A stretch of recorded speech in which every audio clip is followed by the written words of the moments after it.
ए जी सुनते हैं, कहाँ हैं? क्या हुआ? देवघर जाएंगे, लेके चलिए ना। अरे सब लोग देवघर जा रहे हैं, हमको भी लेके चलिए ना। बहुत दिन से सोच रहे हैं लेकिन आप लेके नहीं जा रहे हैं। लेके चलिए ना हमको। बटवा में 1 रुपया न है, कैसे जाएंगे देवघर?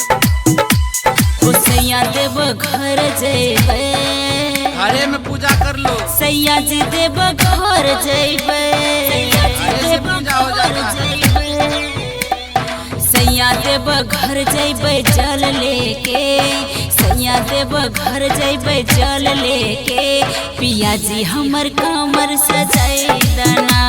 हो सैया देवघर जेबे जल लेके, पिया जी हमर कमर सजाई दना। पैसा नहीं कौड़ी छे, खाली तिजोरी छे। पैसा नहीं कौड़ी छे, खाली तिजोरी छे। संग किया हमरा तू तारई छा।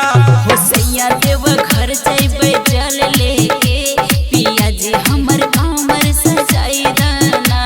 हो सैया देवघर जेबे जल लेके, पिया जी हमर कमर सजाई दना। डीजे सुमित सतीश रईमा। अरे तुमको कैसे बताए हमें? हमरे पास 1 रुपया पूरी कौड़ी नहीं है। घरे में पूजा कर लो। पिया जी हमर कमर सजाई दना, सजाई दना। लोग सब कहे छे भांगे गांजा पिए छे, भांग के नशा में सबके कल्याण करे छे। बोलबम बोलबम बोलबे हो, बाबा नगरिया जइबे हो।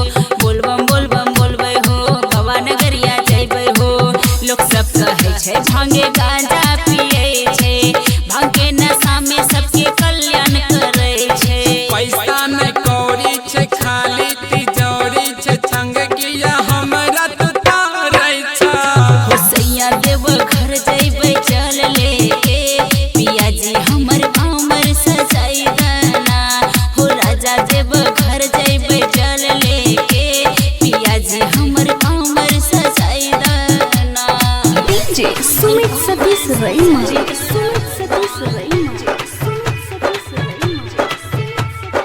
लाडली रिकॉर्डिंग स्टूडियो चौसा बाजार।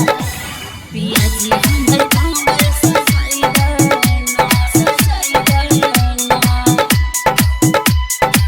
गेरुआ रंग साड़ी साया ब्लाउज मंगाए दा, हरी हरी चूड़ी सैया हमरा पहनाए दा। हर हर बम बम बोलबे हो, बाबा नगरिया जइबे हो। हर हर बम बम बोलबे हो, बाबा नगरिया जइबे हो। गेरुआ रंग साड़ी साया ब्लाउज मंगाए दा, हरी हरी चूड़ी सैया हमरा पहनाए दा। ये ना नहीं कर है बात हमर बुझा है। संग किया हमरा तू तारई छा। हो सैया देवघर जइबे जल लेके, पिया जी हमर कमर सजाई दना। हो सैया देवघर जइबे जल लेके, पिया जी हमर कमर सजाई दना।